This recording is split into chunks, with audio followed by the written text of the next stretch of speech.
Presenting the classics of Sam P. Chaladurai.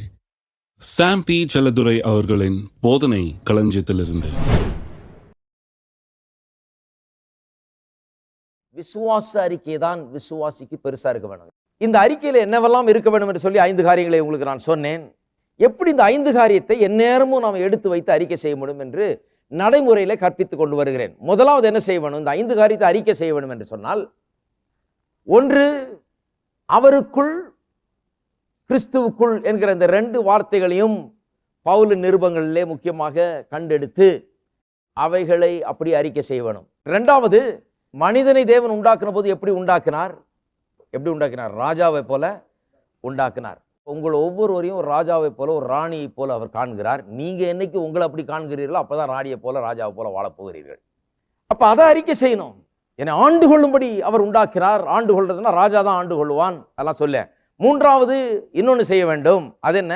ஆபிரகாமுடைய ஆசீர்வாதங்கள் எல்லாம் என்ன என்று கண்டுபிடித்து அதை அறிக்கை செய்ய வேணும். நான்காவது, நீங்கள் தேவனுடைய புத்திரராய் அல்லது பிள்ளைகளாய் இருக்கிறீர்கள் என்பதை குறித்து வேதம் சொல்லுகிறதே, அதையெல்லாம் கண்டுபிடித்து நீங்கள் அறிக்கை செய்ய வேண்டும். ஏனென்று சொன்னால் பிள்ளைகள் தான் சுதந்திரர்கள்.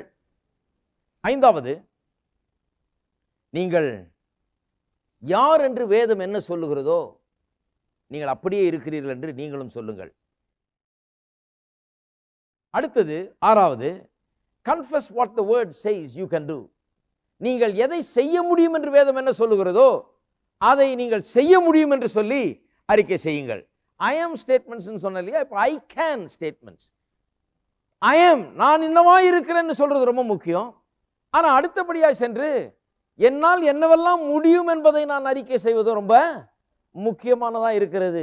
ஆகவே வேத வசனத்தில் சொல்லி இருக்கிறபடி நாம் அறிக்கை செய்யணும். என்ன சொல்லி இருக்கிறது? பிலிப்பியர் 4:13 சொல்லி இருக்கிறது, என்னை பலப்படுத்துகிற கிறிஸ்துவினாலே எல்லாவற்றையும் செய்ய எனக்கு பலன் உண்டு. எல்லாவற்றையும் செய்ய எனக்கு பலன் உண்டு. எனக்கு பலன் இல்லை, என்னால முடியாது, எனக்கு சந்தேகமா இருக்குது, எனக்கு முடியுமோ முடியாதான்னு தெரியல, இந்த பேச்சையே விட்டுறணும். பாருங்க, எனக்கு பலன் உண்டு, எல்லாவற்றையும் செய்ய எனக்கு பலன் உண்டு. வேலைக்கு போகும்போது அப்படிதான் போகணும், எல்லாவற்றையும் செய்ய எனக்கு பலன் உண்டு. புதிய வேலையில் சேரும்போது அப்படிதான் போகணும், எல்லாவற்றையும் செய்ய எனக்கு பலன் உண்டு. பலன் உண்டு என்கிறத அஃபர்ம் பண்ண விடும். பாருங்க, ஒவ்வொரு நாளும் அதை அறிக்கை செய்து அதை உறுதிப்படுத்த வேண்டும் நமக்கு. ஒவ்வொரு நாளும் பாருங்க, நான் சொல்லுகிறேன், ஒவ்வொரு நாளும் கொஞ்சம் நேரம் எடுங்க, ஒரு சில நிமிஷங்களாக இந்த அறிக்கையை செய்வதில் ஈடுபடுங்கள். எப்படி ஆகுது பாருங்க வாழ்க்கை.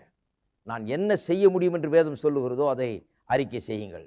என்னை பலப்படுத்துகிற கிறிஸ்துவினாலே எனக்கு எல்லாவற்றையும் செய்ய பலன் உண்டு. நிறைய சொல்லலாம் அதை பற்றி. ஒரே ஒரு உதாரணம் வாசிக்கிறேன், எப்படிப்பட்ட காரியங்களை நீங்கள் சொல்லணும். ஏன்னு சொன்னா, எதையாவது ஒரு காரியத்தை எடுத்து அதை சொல்லிட்டு இருக்கக்கூடாது. நான் சொல்லுகிறேன் பாருங்க, சங்கீதம் 18:29 இது ஒரு உதாரணம் தான். நிறைய இருக்குது இது மாதிரி. ஆயிரக்கணக்கான வசனங்களை நீங்கள் தேர்ந்தெடுக்கலாம், அதெல்லாம் மார்க் பண்ணி எடுக்கணும். இதெல்லாம் வாயினால் அறிக்கை செய்ய வேணும். சங்கீதம் 18:29, உம்மாலே நான் ஒரு சேனைக்குள் பாய்ந்து போவேன். உம்மாலே நான் ஒரு சேனைக்குள் பாய்ந்து போவேன், ஒரு ஆமிக்குள்ளே பாஞ்சிருவேன். கர்த்தாவே, உம்மால நான் என்ன செய்ய முடியும்னு சொல்றேன்றா. நீர் என்னோடு இருக்கிறபடினாலே, நான் உம்முடையவனா இருக்கிறபடினாலே, உம்முடைய அபிஷேகம் என் பேரில் இருக்கிறபடினாலே, உம்முடைய தயவு எனக்கு கிடைத்திருக்கிறபடினாலே, நீர் எனக்கு சகாயம் பண்ணுகிறதுனால ஒரு பெரிய சேனையே வந்தாலும் சரி. அந்த காலத்தில் சொல்லுவாங்க, போட சொல்றாங்கன்னு நினைக்கிற சிலர்லாம், ஒத்தைக்கு ஒத்தை வர்றியான்னு.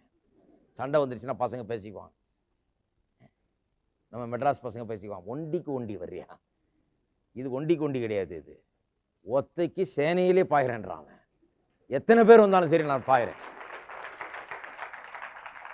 ஒரு ஆர்மியே வந்தாலும் என்ன ஒன்றும் பண்ண முடியாது. கர்த்தருடைய நாமத்தில் நான் வருகிறேன். எவ்வளவு பெரியவனாக இருந்தாலும் சரி, அது எத்தனை 1000 பேர் இருந்தாலும் சரி. அதனால தான் சொல்லுகிறான் சங்கீதத்தில், 91ஆம் சங்கீதத்தில், 1000 பேரின் பக்கத்திலும் 10,000 பேரின் வலது பக்கத்தில் விழுந்தாலும் அது என்னை அணுகாது. நான் அப்படியே ஸ்ட்ரைட்டா பூந்து போவேன். அப்ப இப்படிப்பட்ட எண்ணங்களும் தைரியமும் வாழ்க்கையில பிரச்சனையை மேற்கொள்ளக்கூடிய ஒரு மனப்பான்மை எப்படி உண்டாகிறது? இப்படிப்பட்ட வார்த்தைகளை சொல்லும் போதுதான் உண்டாகிறது. எவ்வளவு பெரிய பிரச்சனைங்கிறத சொல்லாதீங்க, அது உங்களுக்கும் தெரியும், எல்லாருக்கும் தெரியும். பிரச்சனையை பற்றி பேசாதீர்கள். என்ன பேசுங்க? கிறிஸ்துவுக்குள் நீங்கள் எப்படி இருக்கிறீங்க? கர்த்தருடைய கிருபையின் மூலமா நீங்கள் என்ன செய்ய முடியும்? அவருடைய பலத்தின் மூலமா நீங்கள் என்ன செய்ய முடியும்? என்ன செய்ய முடியும்னா அவன் கேட்ட சொல்லுகிறான், உம்மாலே ஒரு சேனைக்குள் பாய்ந்து போவேன், என் தேவனாலே ஒரு மதிலை தாண்டுவேன். உம்மாலே, என் தேவனாலே. உம்மாலே, நான் தனியா இல்ல, உம்மாலே நான் இதை செய்வேன். என் தேவன் என்னோடு இருக்கிறபடினால ஒரு மதிலையே தாண்டி விடுவேன். அப்ப எல்லா பிரச்சனைகளையும் தாண்டி விடுவேன் அர்த்தம். எத்தனை பேர் பிரச்சனையில் இருக்கீங்கன்னு தெரியல. இன்னைக்கு நிறைய இந்த உலகத்துல பிரச்சனைகள் நிறைய இருக்கு பாருங்க. ஊர் உலகத்துல இல்லாத பிரச்சனை, அவ்வளோ பிரச்சனை இருக்குது. நீங்க ஒருவேளை பிரச்சனையோடு வந்திருக்கலாம். என்ன நடக்குமோ ஏது நடக்குமோ, இது எப்படி இதை கடந்து போகிறது, இது ஒரு பெரிய ஒரு மதில் சுவர் மாதிரி நடுவில் நிற்குது. நான் சொல்லுகிறேன், உங்கள் தேவனாலே நீங்கள் ஒரு மதிலை கூட தாண்ட முடியும். அப்பேற்பட்ட சக்தி உங்களுக்கு உண்டாயிருக்கும். இதற்குரிய விசுவாசம் எப்படி வருது? இதெல்லாம் தாண்டி போறதுக்கு வாழ்க்கையில வர சவால்களை, வாழ்க்கையில வர இடையூறுகளை, வாழ்க்கையில ஏற்படுகிற பிரச்சனைகளை தாண்டி போவதற்குரிய பலன் எங்கே உண்டாகிறது? அப்பேற்பட்ட விசுவாசம் எங்கே உண்டாகிறது? அப்படிப்பட்ட விசுவாசத்தை எப்படி வளர்த்துக் கொள்வது? அதற்கேற்ற வார்த்தைகளை பேச வேண்டும். இந்த வார்த்தையை பேசாம எந்த முதலையும் தாண்ட முடியாது. இந்த வார்த்தையை பேசாம பயத்தை விரட்ட முடியாது. இந்த வார்த்தையை பேசாம வெற்றி உண்டாக முடியாது. ஆனா இந்த வார்த்தையை பேசுகிறவன், அதனால்தான் பாருங்க, அவன் கோலியாத்தை ஒரே கல்லில் அடிச்சு கொண்டு போட்டான். ஏன்னு சொன்னா, இந்த மாதிரி வார்த்தைகள் அவனுடைய வாயிலே இருக்கிறது. தாவீதுடைய சைஸ் பெருசு அல்ல, ஆனா அவனுடைய விசுவாசத்தினுடைய சைஸ் பெருசு. அதனால்தான் கோலியாத்தெல்லாம் ஒன்றும் கிடையாது அவனுக்கு முன்னால. எவ்வளவு பெருசா இருந்தா என்ன? நீ 9 அடி இருந்தா என்ன, 90 அடி இருந்தா என்ன, ஒன்றும் இல்லை, எல்லாம் ஒண்ணுதான் அவனுக்கு. ஏனென்றால் இவனுடைய விசுவாசம் அதை விட பெருசாக இருக்கிறது. அப்ப நான் சொல்லுகிறேன், உங்க பிரச்சனை பெருசுன்றீங்க. எவ்வளவு பெருசா இருந்தா என்ன? எவ்வளவு பெருசா இருக்குதுன்றதை பற்றி ஏன் அவ்வளவு சிந்திக்கிறீர்கள்? அது எவ்வளவு பெருசா இருந்தா என்ன? சின்ன பிரச்சனையை எப்படி மேற்கொள்கிறீர்களோ அதே போலதான் பெரிய பிரச்சனையை மேற்கொள்ள போறீங்க. எல்லாவற்றையும் விசுவாசத்தினாலதான் மேற்கொள்ள போகிறீர்கள். அதனால எவ்வளவு பெரிய பிரச்சனைங்கிறத கான்சென்ட்ரேட் பண்ணாதீங்க. சிலர் சொல்றாங்க, இது ஒரு 10 லட்சம் பேர்ல ஒருத்தருக்கு தான் பிரதர் இப்படி வருதான், அப்படி வந்திருக்கு பிரதர். எத்தனை பேருக்கு ஒருத்தர் வந்தா என்ன? இந்த உலகத்திலே உங்களுக்கு ஒருத்தர் தான் அந்த பிரச்சனை இருந்தாலும் என்ன, அதை பற்றி ஒன்றும் கவலை இல்லை. விசுவாசிக்கிறவனால் எல்லாம் கூடும். அப்ப அந்த பிரச்சனையை எவ்வளவு பெருசுங்கிறத கான்சென்ட்ரேட் பண்ணாம, தேவன் எவ்வளவு பெரியவர், அவர் மூலமாய் நான் எவ்வளவு பெரியவனாய் இருக்கிறேன், நான் எப்படி சேனைக்குள் பாய முடியும், மதிலை கூட தாண்ட முடியும் என்பதை குறித்து வாயில பேசுங்கள். வாழ்க்கையில பல்வேறு விதமான இடையூறுகளை சந்தித்திருக்கிறவர்கள், பிரச்சனைகளை சந்தித்திருக்கிறவர்கள், எப்படி இதை கடந்து போறோம் என்று நினைக்கிறவர்கள் வாயில் இந்த வார்த்தையில் சேனைக்குள்ளே பாய்வேன், மதிலையே தாண்டுவேன், நிச்சயமா இந்த பிரச்சனை ஒன்றுமே கிடையாது, இதை நான் தாண்டி செல்லுவேன், இயேசுவின் நாமத்திலே இது எனக்கு கூடும் என்பதை வாயினால் அறிக்கை செய்யுங்கள். இதுதான் விசுவாசம் பாருங்க. அப்ப சூழ்நிலை மாற ஆரம்பிக்கிறது. பெரிய மதில் ஒன்றும் இல்லாதது போல தெரியும். என்று சொன்னால் அவருடைய வல்லமையினால நீங்கள் அவைகளை தாண்டுவீர்கள். வாழ்க்கையில வெற்றி பெற்ற யாரையும் கேட்டு பாருங்க, அவங்க பெரிய பெரிய மதிலெல்லாம் தாண்டி வந்திருக்கிறாங்க. பெரிய பெரிய மலையெல்லாம் ஒன்றுமில்லாமல் ஆக்கி விட்டு வந்திருக்கிறார்கள். பெரிய பெரிய சேனைய ஆட்கள் எதிர்க்க வந்தோம், அவளை ஒன்றும் செய்யவே முடியவில்லை. விசுவாசத்திலே வல்லவனானான்னு சொல்லியிருக்குது ஆபிரகாமை குறித்து. வல்லவனா எப்படி ஆனா? தன்னுடைய மனைவியாக சாராளுடைய கற்பம் செத்ததையும் தன்னுடைய சரீரம் செத்து போனதையும் அவன் எண்ணாதிருந்தான். வாக்கு தத்தம் பண்ணவர் நிச்சயமாய் அதை நிறைவேற்றுவார் என்று எண்ணினான். அப்படிப்பட்ட வார்த்தைகள் தான் அவன் வாயிலிருந்து வந்தது. அவனுடைய வாயிலிருந்து கர்த்தர் என்ன செய்வேன் என்று சொல்லி இருக்கிறார் என்கிற வார்த்தைகள் தான் வந்தது. அப்படித்தான் விசுவாசத்திலே வல்லவனானான். நான் சொல்லுகிறேன், நீங்களும் நானும் விசுவாசத்திலே வல்லவர்கள் ஆகிறதுக்கு வேற வழியே கிடையாது பாருங்க. வேற மந்திரம் எதுவும் கிடையாது. இங்க ஒன்றும் மந்திரம் ஒன்றும் சொல்லி தரல. வாழ்க்கையின் பிரின்சிபலை சொல்லி தரோம். எப்படி பிரச்சனைகளை மேற்கொள்வது என்பதை சொல்லி கொடுத்து கொண்டிருக்கிறோம். முக்கியமான ஒரு காரியம், எப்படி வெற்றி பெறுவது என்கிறதை சொல்லிக் கொண்டிருக்கிறோம். எப்படி இந்த கடினமான உலகத்திலே எப்படி வெற்றி சிறப்பது என்பதை குறித்து பேசிக் கொண்டிருக்கிறோம். இது எவ்வளவு கடினமான உலகன்றதை பற்றி பிரச்சனை இல்லை. ஏனென்றால் என்னுடைய தேவன் இதை எல்லாத்தை காட்டிலும் பெரியவராய் இருக்கிறார். ஆகவே எவ்வளவு கடினமாக இருந்தாலும் உலகம், நான் தேவனாலே ஒரு சேனைக்குள்ள பாய்வேன், என் தேவனாலே ஒரு மதிலையும் நான் தாண்டுவேன். எல்லாரும் சொல்லுங்க, எல்லாரும் சேர்ந்து நாம் சொல்லுவோம், உம்மாலே நான் ஒரு சேனைக்குள் பாய்வேன், என் தேவனாலே ஒரு மதிலை தாண்டுவேன். நல்லா சொல்லிருக்கான் பாருங்க, பாய்வேன். சேனையை பார்த்து இப்படி பதுங்கி வருவேன்னு சொல்லல, பாய்வேன். கோலியாத்தை பார்த்து நேரம் ஓடி வந்தானா பாருங்க. தயக்கமே கிடையாது. பாத்திரலாம் ஒரு கை நேரா பிரச்சனையை நேரா போய் முட்டுறான். ஒளிஞ்சிருந்து அடிக்கல, நேரா ஸ்ட்ரெயிட் ஃபார்வர்ட். ஏனென்று சொன்னால் தேவனாலே எல்லாம் கூடும் என்கிற ஒரு எண்ணம். வேத வசனத்திலே சில வார்த்தைகள் ரொம்ப முக்கியமான வார்த்தைகள் பாருங்க. புதிய ஏற்பாட்டில் எடுத்துக்கொண்டீர்கள் சொன்னால் ஆங்கிலத்தில் இப்படி வருது இந்த வார்த்தைகள். என்ற வார்த்தை சொன்னேன், இன் கிரைஸ்ட் இல்லையா, கிறிஸ்துவுக்குள், அவருக்குள் அப்படின்ற வார்த்தை. இன்னொரு 3 வார்த்தை சொல்லி காமிக்கிறேன் பாருங்க. இதை தேடுங்க, ஆங்கில வேதாமத்தில் தேடலாம், தமிழ் வேதத்தில் புரிஞ்சுக்கிட்டீங்கன்னா நீங்கள் தேடலாம். இன்னும் 3 வார்த்தை என்னன்னா, ஒன்று த்ரூ, இன்னொன்று வித், இன்னொன்று for. In, through, with and for. In, through, with and for. இன்னு சொன்னால் அவருக்குள் அல்லது கிறிஸ்துவுக்குள், த்ரூன்னு சொன்னால் அவர் மூலமாக சொல்கிறான் இல்லையா, மூலமாக, உம்மாலே, அப்படி தான் த்ரூ. நீர் இருக்கிறபடினாலே, உம்மாலே நான் இதை செய்வேன். என்னை பலப்படுத்துகிற கிறிஸ்துவனாலே I can do all things through Christ என்று வருகிறது. வித்துன்னு சொன்னால் அவரோடு கூட மரித்தேன், அடக்கம் பண்ணப்பட்டேன், உயிரோடு எழுந்தேன். அது ஒரு ஐடென்டிஃபிகேஷனுடைய வார்த்தை. இன்னுங்கிறது நான் எங்கே இருக்கிறேன்னு சொல்கிற வார்த்தை. த்ரூன்னு சொல்லுகிறது என்னுடைய ஆற்றல் என்ன என்கிறதை வர்ணிக்கிற ஒரு வார்த்தை. வித் என்கிறது நான் அவரோடு கூட ஒன்றாகிவிட்டேன் என்று சொல்லுகிற ஒரு வார்த்தை. அவரோடு கூட ஒன்றாயிட்டேன் என்ன, நான் அவரோடு மரித்தேன், அடக்கம் பண்ணப்பட்டேன், உயிரோடு எழுந்தேன், அவரோடு கூட வலது பாரசத்திலே உன்னதங்களிலே வீற்றிருக்கிறேன். எனக்கு பாதப்படியில் எல்லா துரைத்தனங்களும் அதிகாரங்களும் வல்லமைகளும் கர்த்தத்துவங்களும் எல்லாம் எனக்கு பாதப்படியில் போடப்பட்டிருக்கிறது. நான் அவரோடு கூட உட்கார்ந்து கொண்டிருக்கிறேன், நான் அவரோடு ஒன்றாக இருக்கிறேன். அப்போ பிசாசு என்னை பார்க்கும்போது யாரை காண்கிறான்? இயேசுவை காண்கிறான். நான் என்னை அப்படி காண வேண்டும். இதெல்லாம் அதில் அடங்கி இருக்கு பாருங்க. ஃபார் என்கிற வார்த்தை வேர்ட் ஆஃப் சப்ஸ்டிடியூஷன். சப்ஸ்டிடியூஷன் சொன்னால் தேவன் நமக்காக என்ன செய்திருக்கிறார் என்பது, அதுக்கெல்லாம் வரப்போகிறோம். ஆனால் இந்த 4 வார்த்தைகளை நோட் பண்ணுங்க, இது ரொம்ப முக்கியமான வார்த்தை. அதில் இப்போ சொல்லிட்டு இருக்கிறது இந்த த்ரூ என்கிற வார்த்தை. அவராலே நான் என்ன செய்ய முடியும்? அவர் என்னோடு இருக்கிறபடினால் நான் என்ன நடப்பிக்க முடியும்? கிறிஸ்துவின் மூலமாய் நான் என்னவாய் இருக்கிறேன், நான் என்னவெல்லாம் செய்ய முடியும் என்பதை நான் தொடர்ந்து அறிக்கை செய்கிறவர்களாய் இருக்க வேண்டும். 7வது, நீங்கள் அவரோடு ஒன்றாய் இருக்கிறீர்கள் என்பதை நீங்கள் அறிக்கை செய்ய வேண்டும். அவரோடு கூட ஒன்றாய் இருக்கிறீர்கள் என்பதை அறிக்கை செய்யணும். ரோமர் 6ஆம் அதிகாரம் 1 வசனத்திலிருந்து வாசித்து பாருங்க, 6ஆம் வசனம் வரை வாசித்து பார்த்தீர்கள் என்றால் அங்கே தான் சொல்லியிருக்குது, நாம் அவரோடு கூட மரித்தோம், அடக்கம் பண்ணப்பட்டோம், உயிரோடு எழுந்திருக்கிறோம் என்று. எபேசியர் 1ஆம் அதிகாரத்தை எடுத்து பார்த்தீர்கள் என்று சொன்னால் 17ஆம் வசனத்திலிருந்து 21ஆம் வசனம் வரைக்கும் வாசித்து பாருங்க. தேவன் இயேசுவை மரித்தோரிலிருந்து எழுப்பி சகல துரைத்தனங்கள், அதிகாரங்கள், வல்லமையில், கர்த்தத்துவங்களுக்கு மேலாக உன்னதங்களிலே அவரை உட்கார வைத்திருக்கிறார். அப்புறம் 2ஆம் அதிகாரம் 6ஆம் வசனத்தில் வாசித்து பார்த்தீங்கன்னா, நம்மையும் அவரோடு கூட உன்னதங்களிலே உட்கார வைத்திருக்கிறார். ரொம்ப முக்கியம்.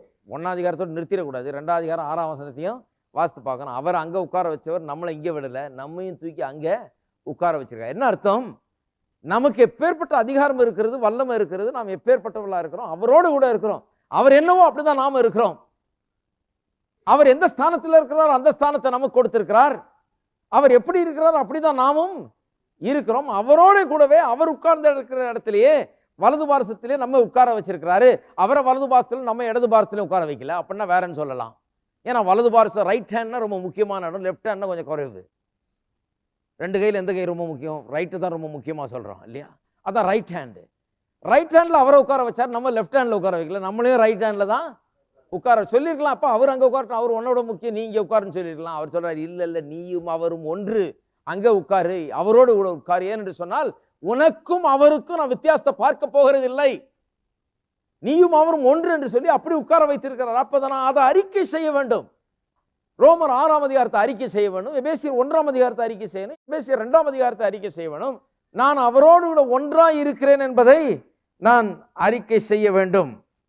அவரோடு கூட ஒன்றாக இருக்கிறேன்றதுனால கர்த்தர் என்னை கைவிட்டார் அந்த பேச்சுக்கெல்லாம் இடமே கிடையாது. நான் கர்த்தரோடைய கூடயே இருக்கிறேன், அவர் என்னோட கூடவே இருக்கிறார். அவரோடு மரித்தேன், அடக்கம் பண்ணப்பட்டேன், உயிரோடு எழுந்தேன், பரமேறினேன், அவரோடு கூட உட்கார்ந்து இருக்கிறேன், உன்னதங்களிலே எல்லாம் எனக்கு கீழ்ப்படுத்தப்பட்டிருக்கிறது. இதுதான் வேத வசனத்தின் சத்தியம். 8வதாக, தேவன் உங்களுக்குள் இருக்கிறார் என்பதை அறிக்கை செய்யுங்கள். தேவன் எங்கே இருக்கிறாருங்க? உங்களுக்குள்ளே வாசமாக இருக்கிறார் என்பதை நீங்கள் அறிக்கை செய்ய வேண்டும். Become God inside minded. கடவுள் உங்களுக்குள் இருக்கிறாருங்கிற எண்ணம் மேலோங்கட்டும். என்ன பிரச்சனை இருக்குதுங்கிற எண்ணம் மேலோங்க கூடாது. உங்களுக்குள்ளே இருக்கிறவர் யார் என்கிற எண்ணம் மேலோங்கட்டும். அநேகருக்கு பாருங்க, பிசாசை குறித்த எண்ணங்கள் மேலோங்கி இருக்கிறது. இவங்க பில்லி சூனியம் பண்ணிட்டாங்க பிரதர், அவங்க மந்திரவாதம் பண்றாங்க பிரதர், அவங்க செய்வனை வச்சுட்டாங்க பிரதர், அவங்க இப்படி பண்ணிட்டாங்க பிரதர், அப்படி பண்ணிட்டாங்க பிரதர். எண்ணங்கள் மேலோங்கி இருக்குது பாருங்க. ஒருத்தர் சொல்றாரு, என் காலடியிலேருந்து மண்ணை எடுத்துட்டாங்க பிரதர், தகட வச்சுட்டாங்கன்னு ஒருத்தர் சொன்னார் பிரதர். இந்த எண்ணங்கள்லாம் தேவையே கிடையாது.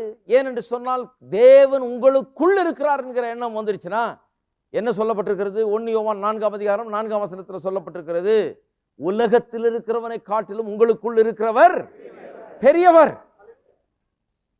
உலகத்தில் இருக்கிறவனை காட்டிலும் உங்களுக்குள் இருக்கிறவர் பெரியவர். உலகத்தில் இருக்கிற எந்த சக்தியை காட்டிலும், இந்த பிசாசை காட்டிலும், இந்த பில்லி சூனியத்தை காட்டிலும், இந்த மந்திரவாதத்தை காட்டிலும், இந்த செய்வினையை காட்டிலும், எல்லா தீய சக்திகளை காட்டிலும் உங்களுக்குள் இருக்கிறவர் பெரியவர். ஒருத்தர் வந்து என்ன கேட்கிறார், எங்க வீட்டில் வந்து தண்ணி தெளிச்சு ஜெபம் பண்ணுவீங்களான்னாரு. நான் சொன்னேன், ஏங்க என்ன? அங்க இன்னொருத்தர் எனக்கு தெரியுங்க, அவங்க வீட்டில் வந்து தண்ணி தெளிச்சு அவங்க சபையில இருந்து ஜெபம் பண்ணாங்க, நீங்க பண்ணுவீங்களா? நான் சொன்னேன், சபைக்கு வாங்க, தலையில தண்ணி தெளிப்போம், சுத்தம் பண்ணுவோம், எல்லாத்தையும் அறிவை உண்டாக்குவோம். என்ன அறிவு? தண்ணியை வீட்டில் தெளிச்சு 4 துளி அங்கங்கே தெளிச்சுட்டா ஒன்றும் வாயிடாது, அதெல்லாம் தேவையே கிடையாது. இந்த எண்ணங்கள் மாற வேணும். நான் யார்? எனக்குள்ள யார் இருக்கிறது? உலகத்தில் இருக்கிறவனை காட்டிலும் என்னில் இருக்கிறவர் பெரியவர். எந்த தண்ணியும் யாரும் வந்து தெளிக்க வேண்டியதில்லை, யாரும் வரவே வேண்டிய அவசியமே கிடையாது. என்னில் இருக்கிறவர் பெரியவர். ஐயா நீங்க வருவீங்களா? நான் வர்றேன், சந்தோஷம் தான். அவங்கள வந்தா உங்களை பார்க்கலாம், ரொம்ப தூரத்தில் முகத்தை பார்க்குறேன், கிட்ட வந்து பார்க்கலாம், கொஞ்சம் பேசலாம், நீங்க யாருன்னு தெரிஞ்சுக்கலாம், ரொம்ப சந்தோஷம் தான். வீட்டுக்கு போகும்போது எனக்கு ரொம்ப சந்தோஷமா இருக்குது. ஆனால் நான் வர்றது அவ்வளவு பெரிய முக்கியம் அல்ல. உங்களுக்குள் யார் இருக்கிறார் என்பதை நீங்கள் அறிந்து அந்த உணர்வை நீங்கள் பெறுவது ரொம்ப முக்கியம். ஏன்னா உங்களுக்கு என்ன பிரச்சனாலும் உடனே நான் வந்து நின்ற முடியாது. ஒருத்தர் சொல்றாரு, அற்புதமான பாஸ்டருங்க அவரு, என்ன ஒரு பிரச்சனை சொன்னாலும் டான் வந்து நிப்பார் அவர். இயேசுவை விட பெரிய ஆளா இருப்பார் போல இருக்காரு.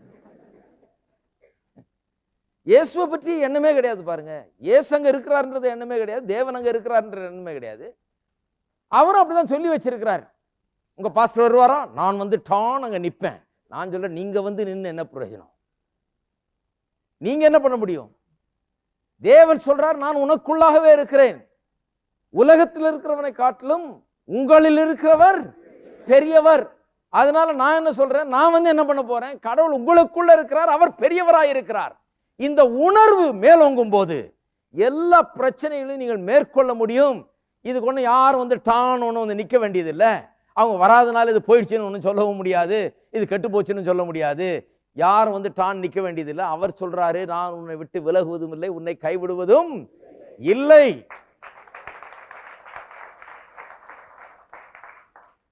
நான் ஏன் வந்து டான் நிற்பேன்னு சொல்றது இல்லைன்னா, நான் அவரை விட பெரியவர் அல்ல. அவர் வந்து அவர்களை விட மாட்டேன், கைவிட மாட்டேன்னு சொல்லி இருக்கிறாரு. உலகத்தில் இருக்கிறவனை காட்டிலும் பெரியவர் அவர் உள்ள இருக்கிறாரு. அப்ப நான் வந்து நான் டான்னு நிற்பேன் அப்படின்னு சொல்றதுல அர்த்தமே கிடையாது. அவர் ரொம்ப சின்னவராகிற வேலை அது. அவர் பெரியவர். அவர்னு சொல்றார், நான் அங்கேயே இருக்கிறேன் அப்படிங்கிறாரு. அப்ப நான் என்ன பண்ணணும்? பிரசங்கியாரு, நான் ஜனங்களுக்கு சொல்லணும் அவர் யார் என்பதை, அவர் எப்படிப்பட்டவர் என்பதை, அவர் உங்களை கைவிட மாட்டார் என்பதை, அவர் உங்களோட கூட இருப்பார் என்பதை, அவர் உங்களை கரம் பிடித்து நடத்துவார் என்பதை. எந்த மனுஷனையும் நீங்கள் நம்ப தேவையில்லை. எந்த மனுஷனும் உங்களுக்கு ஆதாரமாக இருக்க வேண்டியதில்லை. தேவன் உங்களுக்கு ஆதாரமாக இருக்கிறார். நாம் மனுஷரை நம்புகிறவர்கள் இல்லை, கர்த்தரை நம்புகிற மக்கள் நாம். எத்தனை பேர் இருக்கீங்க கர்த்தரை நம்புகிறவர்களா இல்லை பாஸ்டரை நம்புகிறவர்களா? பாஸ்டர் காட்டிலும் பெரியவர் ஒருத்தர் இருக்கார், ரொம்ப பெரியவர், அவர் கர்த்தர். எனக்கு யார் உதவி செய்கிறாரோ அவர் உங்களுக்குள்ளேயே இருக்கிறார். நான் வந்து நான் எப்படி உதவி செய்ய போறேன்? எனக்குள்ள இருக்கிற இவரை கூட்டிட்டு வர போறேன். நான் அப்படித்தான் உங்க வீட்டில் வந்து நான் உங்களுக்கு உதவி செய்ய முடியும். நான் என்ன செய்ய முடியும்? நானா ரட்சகன் இந்த உலகத்துக்கு? நான் ஒன்றும் இந்த உலகத்தில் ரட்சிக்கல. நான் உங்களுக்காக மரிக்கவில்லை, நான் உங்களுக்காக ரத்தம் சிந்தவில்லை, நான் உயிரோடு எழவில்லை, ஒன்றும் கிடையாது. எல்லாம் அவராலே தான் நான் இப்படி இருக்கிறேன். அவரால் தான் நீங்களும் இருக்க முடியும். அப்ப நான் உங்களுக்கு உதவுவதென்றால் எனக்குள்ள இருக்கிற கிறிஸ்துவை கொண்டுதான் நான் உங்களுக்கு உதவ முடியும் ஒழிய நான் எப்படி உதவுவது? கிறிஸ்து இல்லாமல் நான் ஒன்றும் கிடையாது. கிறிஸ்துவனால நான் இப்படி இருக்கிறேன். அப்ப நீங்களும் அப்படியே இருக்க முடியும் கிறிஸ்து உங்களுக்குள்ள இருந்தால். எல்லாரும் சொல்லுங்க, உலகத்தில் இருக்கிறவனை காட்டிலும் எனக்குள் இருக்கிறவர் பெரியவர். பெரியவர். உங்க மலையை காட்டிலும் இவர் பெரியவருங்க. இவர் தூக்கிட்டு போய் அந்த பக்கம் விட்டுருவார் உங்களை ஒரே நிமிஷத்துல. உங்களுடைய பிரச்சனையில காட்டிலும் இவர் பெரியவர். பிசாசை காட்டிலும் இவர் பெரியவர். உங்கள் விரோதிகளை காட்டிலும் இவர் பெரியவர். நீங்கள் சந்திக்கிற சவால்களை காட்டிலும் இவர் பெரியவராய் இருக்கிறார்.